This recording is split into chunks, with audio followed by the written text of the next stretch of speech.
नमस्कार श्रोते हो, इरा ब्लॉगिंग मराठी या यूट्यूब चॅनलवर सर्वांचे स्वागत.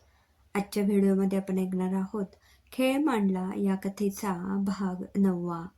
लेखिका संजना इंगळे. आरोहीच्या आत्याला दारात उभं पाहून आईला धक्काच बसतो.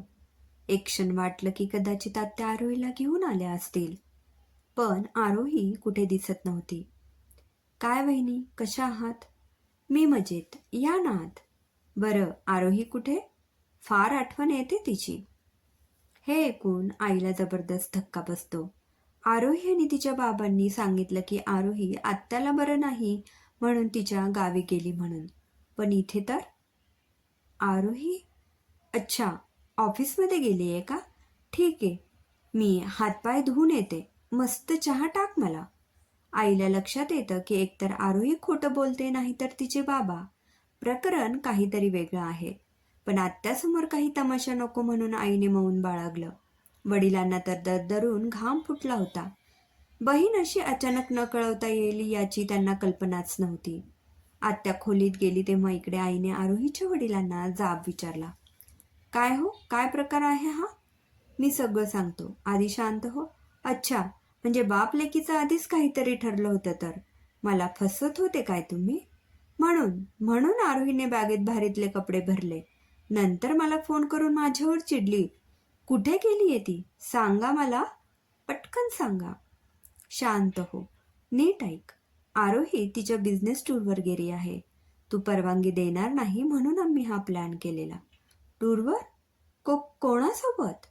म्हणजे बिझनेस टूर आहे. मानव सर आणि आरोही दोघंच? हो, म्हणजे कामानिमित्त. अहो, हे काय करून बसलात तुम्ही? दोघेही तरुण आहेत. मानव दिसायला देखणा आहे, आरोही सुद्धा सुंदर आहे. दोघांमध्ये सूत जुळायला वेळ लागणार नाही. आणि जुळलं तरी काय वाईट? काय वाईट? नातेवाईक शेण घालतील तोंडात. दुसऱ्या जातीचा आहे तो मुलगा. बॉस असला म्हणून काय झालं? असं कुणाच्याही मुलीला नेणं म्हणजे खेळ वाटला का? हे बघ, तिला असं बंधन घातलं तर आयुष्यात करिअरमध्ये मागे राहील ती. कधीच बोल्ड होणार नाही. बाहेर फिरली तर जगाच्या 4 गोष्टी शिकेन तरी. मी कधी नाही म्हटलं. खुशाल जावं, जग फिरावं, पण कुणासोबत जातो याचं भान असावं की नाही. मुक्कामाला गेलीये. दोघे कुठे राहत असतील, कुठे झोपत असतील? शी, आत्ताच्या आत्ता तिला फोन करून बोलावून घ्या. फोन लागत नाहीये. 4थ्या दिवशी मानव आणि आरोहीला खास असं काम नव्हतं. रोहित सरांना अचानक बाहेरगावी जावं लागल्याने मीटिंग कॅन्सल झाली होती. आरोही आणि मानवला दिवसभर एकत्र वेळ मिळणार होता. आरोही, चल, मी तुला एका जवळच्या एक पिकनिक स्पॉटवर घेऊन जातो. छान डोंगर आहे तिथे, खूप झाडं आहेत. चालेल. असेही दिवसभर काय करणार आपण? मानवने ड्रायव्हरला त्या ठिकाणी कार घ्यायला लावली. चहूबाजूंनी हिरवळ पसरली होती. समोर एक लहानसा डोंगर होता. गार हवेचा झोत सुरू होता. रस्त्याच्या या बाजूला ड्रायव्हरने गाडी उभी केली. हायवे ओलांडून पलीकडे तिकडे जायचं होतं. हायवे असल्याने भरधाव गाड्या येत होत्या. रस्ता ओलांडायलाही मोठा होता. आरोही आणि मानव शेजारी शेजारी उभे गाड्या संपायची वाट बघत होते. आरोही पुढे पाय टाकणार तोच मानवने तिचा हात धरला आणि मागे ओढलं.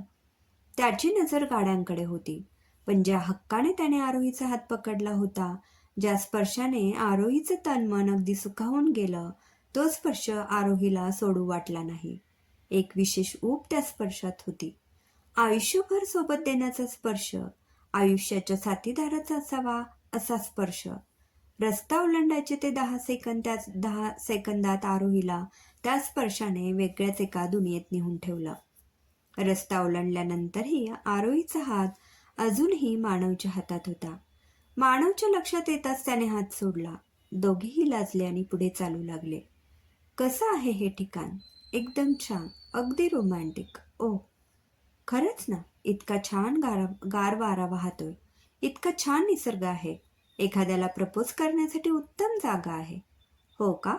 मग तुला तुझा लाईफ पार्टनर मिळाला की आण त्याला इथेच. हो, नक्की आणेन. कसा हवाय तुला तुझा लाईफ पार्टनर? आरोही भान विसरून बोलायला लागते.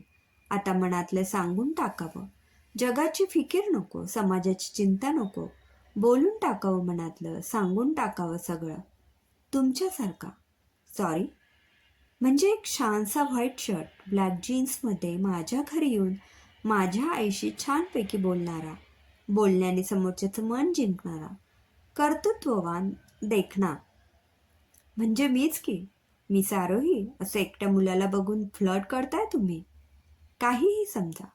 होय, मला तुम्हीच हवे आहात, कायमचे. आरोहीच्या या उत्तरावर मानव चकित होतो.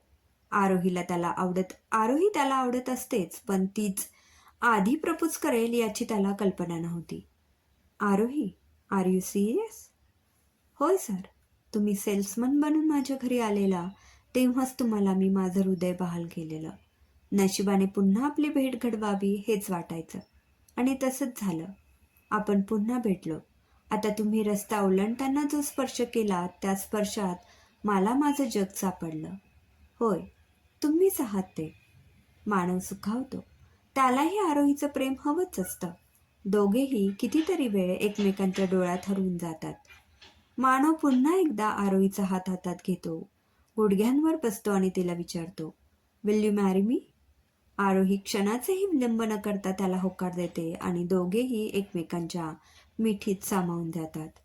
दोघेही एकमेकांच्या प्रेमात अखंड बुडालेले असतात. हातात हात घालून दोघेही हॉटेलवर परततात.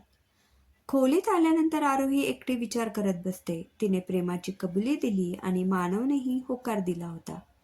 हे सगळं आरोहीला स्वप्नवत वाटत होतं. भविष्याची स्वप्न ती रंगवू लागली. संध्याकाळी डिनरसाठी यायच्या आधी मानव तिच्या खोलीत आला आणि तिला एक गिफ्ट दिलं. आपल्या प्रेमाचं पहिलं गिफ्ट म्हणत तो हसत निघून गेला. तिने उघडून पाहिलं तर एक सुंदर मोत्यांची डिझाईन असलेला शुभ्र असा वन पीस त्याने भेट दिलेला. ड्रेस चांगलाच महाग होता. डिनरसाठी तिने तोच परिधान केला आणि डिनरसाठी खाली आली. मानव तिला बघतच राहिला. मानवच नाही तर इतर हॉटेलमधील लोकही नजरा वळवून बघत राहिले. इतकी सुंदर ती दिसत होती. आज हॉटेलमध्ये डिनरची वेगळी सोय मानवने केली होती. शांत संगीत, कॅन्डल लाईट डिनर त्याने अरेंज केलं होतं. सोबतच काही ड्रिंक्स. आरोही आणि मानव त्या रोमॅन्टिक वातावरणात सुखद अनुभव घेत होते. दोघांनीही ड्रिंक्स घेतल्या, जेवण केले आणि मग आपापल्या रूममध्ये गेले. थोड्या वेळात आरोहीच्या खोलीत मानव पुन्हा आला. आरोही, उद्या सकाळी लवकर निघायचं आहे आपल्याला. सांगायचं राहिलं तुला. मानव जायला निघणार तोच आरोहीने त्याचा हात पकडला. ड्रिंक्समुळे दोघेही वेगळ्याच दुनियेत गेलेले. त्यांना भान नव्हतं. आरोहीने मानवला आत घेतलं आणि दरवाजा बंद करून घेतला. आणि पुढे त्यांनी जी मर्यादा ओलांडायला नको तीच ओलांडली. सर्व आठवणींनी मानव एकदम भानावर आला. इतक्या वर्षांनंतरही त्या आठवणी अजूनही त्याच्या मनात ताज्या होत्या. क्रमशः. श्रोते हो, कसा वाटला कथेचा हा भाग कमेंटमध्ये नक्की कळवा. पुन्हा भेटूया कथेच्या पुढील भागात. धन्यवाद.